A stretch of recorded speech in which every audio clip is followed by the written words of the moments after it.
कहते हो मौलवी जर्जीस रामनगरा से बुर्का पहन के भागा, तेरी आंखें अंधी थी? हो सकता है तेरे पीर तो जिंदा हैं, उन्होंने खबर दी हो तुझे। भाई ये खबर कौन देगा? मौलवी जर्जीस बुर्का पहनकर भागा। इसका फैसला तो बस एक जुमले में कर देता हूं। जिसने ये जुमले कहे हैं, आओ तुम्हें भरे मजमे में डंके की चोट पे मुबाहिले का चैलेंज देता हूं। अगर मैं बुर्का पहनकर भागा और तू अपने दावे में सच्चा है तो इलाहुल आलमीन मुझे कैंसर, कोढ़ या दुनिया की सबसे खतरनाक बीमारी में मुब्तला करके इस दुनिया में मार, ताकि मैं लोगों के लिए इबरत बन जाऊं। और अगर ये गलत है तो तू भी आ और कहे कि मैं जानता हूं कि तू बुर्का पहन के भागा है, और अगर मैं झूठ बोलता हूं तो मैं भी कैंसर या हैज या कोढ़ या दुनिया की सबसे बड़ी बुरी बीमारी में मुब्तला होकर मरूं। आओ आओ, तुम्हें चैलेंज देता हूं, मुझे साबित करो कि मैं बुर्का पहनकर भागा। मुझे साबित करो। तुम नबियों को पर्दा कराते हो, तुम बुजुर्गों को मरने के बाद कहते हो पर्दा कर गए। तुम्हारे यहां पर्दे किए जाते हैं, हमारे यहां अहले हदीस उलमा हमेशा डंके की चोट पर आजाद घूमते रहे हैं। जलसे की परमिशन अगर डीएम की तरफ से नहीं होती है तब भी मैं उसी बस्ती में होता हूं, उसी जगह पर होता हूं, स्टेज पर बैठता हूं। जैसे इटवा में डीएम ने परमिशन नहीं दी, लेकिन स्टेज पर मैं इसके बावजूद भी बैठा। यह अलग बात है कि कानून को मैंने हाथ में नहीं लिया, बोला नहीं, लेकिन भागा नहीं हूं किसी जगह से। मेरे भाइयों आओ, अगर तुम सच्चे हो सारे पीरों वलियों को भी बुला लो अपनी मदद के लिए, जाओ उनसे भी ले लो गवाही और साबित करो कि मैं भागा हूं बुर्का पहनकर। पता नहीं किसके ने बोला, अल्लाह जाने, मुझे नहीं मालूम। हालांकि मैंने तो बोला ही नहीं कि रामपुर से या रामगढ़ कौन सा गया है पता नहीं, वहां से बुर्का पहन के भागा है। खुद ही बोल रहा है, खुद ही मोबाइल के चैलेंज कर रहा है। अबे मोबाइल के चैलेंज ऐसे नहीं किए जाते बच्चों के जैसे, जलाना दुआ करो कैंसर हो जाएगा, तो मैं झूठ बोलता कैंसर हो जाऊंगा। ये जलाना दुआ काहे कर रहा है?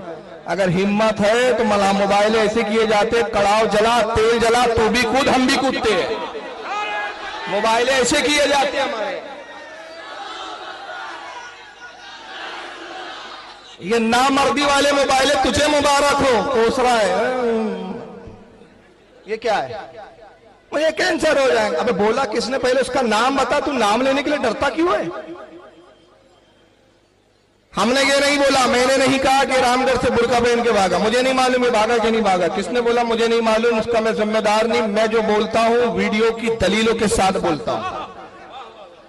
जो चीज मेरे पास होती है मैं तब बोलता हूं, वरना नहीं बोलता। भदोई में, भदोई यूपी का इलाका है, वहां नौजवानों ने होटल में जाके ये मर्दू सोया हुआ है, इसका चमचा मौलवी इकबाल बैठा, उसकी वीडियो बनी है। वो मिलने देने के लिए तैयार नहीं। मौलवी इकबाल बोलता जर्जी साहब बात नहीं करेंगे, जो कुछ बात करना है मुझसे करो। क्यों? जर्जी साहब हमारे यहाँ की खातून है, पर्दे में रहती है, वो नहीं बात करेंगी, हम बात करेंगे। बोलेगा वो, बात ये करेगा। नौजवानों ने कहा ठीक है, बाद में टाइम दो जब सो के उठ जाए। कहा नहीं, टाइम ही नहीं है।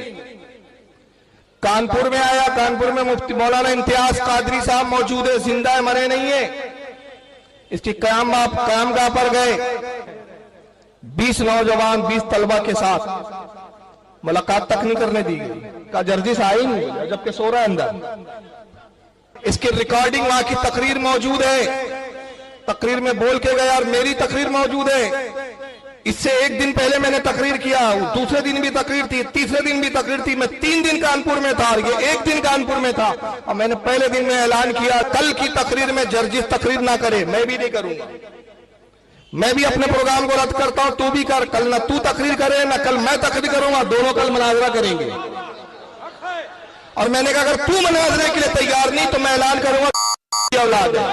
आपको हक है बेशक। मैंने कानपुर में फिर दूसरे दिन ऐलान किया कि औलाद थी, इसलिए मनाजरे के लिए तैयार नहीं हुआ। आखिर में क्या हुआ? रात में जो तकरीर की रिकॉर्डिंग मौजूद है, बोलता है बरेली का मौलाना है, मुझसे भी ऊंची टोपी लगाता है, मेरे पीछे हाथ धो के नहीं ना धो के पड़ गया है। असल मुद्दा जो था मैं फिर दोहरा दूं, मैं 4 साल से बोल रहा हूं। बोलते उसको 4 साल से किताब नहीं मिली। हाँ नहीं मिली, तुझे मिली, दिखा देना। 4 साल से तू क्यों नहीं दिखा रहा? अगर तेरे पास किताब होती तो 4 साल नहीं, तू 4 दिन भी नहीं लगाता। 4 साल तूने खुद इकरार किया। उसके जुमले अभी मैं सुनाऊंगा आपको वीडियो। मेरे पास मैं लेके आया हूं, ये है, ये किताब है अल मलफूज मलफूज आला हजरत, और मैं वो भी लेके आया हूं जो एक वो चिल्ला रहा है बहुत दिनों से, सीरते गौसे पाक में 4 साल से ढूंढ रहा हूं, ये मिल नहीं रहा, मिल नहीं रहा, मिल नहीं रहा। मैं वो किताब भी लेके आया हूं। मुझे नहीं मालूम था कि तुम्हारी निगाहें इतनी कमजोर भी हैं। उसके जुमले के 4 साल में किताब नहीं मिली। और सबसे मजेदार उस बयान की खासियत क्या है, शुरू में ऐलान किया किताब लाया हूं, आखिर तक किताब दिखाया ही नहीं। असल में वो किताब जो है ना सीरत गौसे पाक, वो किताब की खास बात बता देता हूं, वो क्यों नहीं मिलती। उसके पास है, असल में मैं तस्लीम करता हूं कि किताब उसके पास है। आपको और हमको नहीं मिलेंगी वो किताब। हाजी अली पे भले थोक के भाव मिल रही है, बोल गया जज्बात में, लेकिन हाजी अली में चिल्लर में भी नहीं मिल रही है, लेकिन उसके पास है। क्यों? असल में वो किताब उसके घर में लिखी गई और उसकी सनद यह है किताब की, अन अबी है अन उम्मी है काला जर्जीस। रिवायत किया उसके बाप ने, उसने नकल की उसकी अम्मी ने, और इसने उसको नकल करके रिवायत बयान कर दी।